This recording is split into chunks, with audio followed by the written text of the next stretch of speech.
Isaiah, I'll let you ask the question the people want to know. The shot clock. Come on, ask away, fire away. Come on. What do you think, Coach? I know I texted you going because I know that was something that the coaches had asked you to put together and stuff like that for the Cook Inlet Conference. So, what are some of your initial thoughts?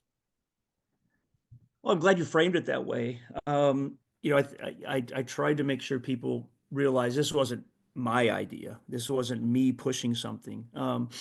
But in our fall and spring meetings with the CIC coaches over the last couple of years, that topic came up. And there's a number of us that can speak to it. Having coached college basketball and played in the shot game or the clock game.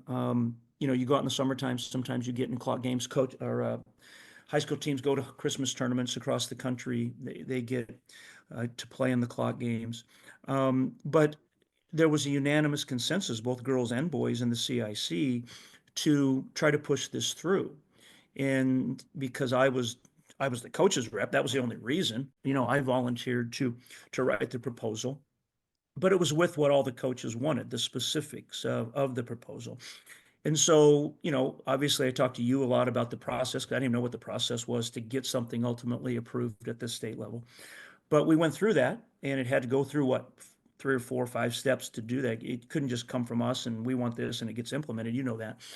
But it's been a 2-year process. And finally, it got through all of the steps and need to get to this week, and it got approved. And 25, 26, it's going to be implemented.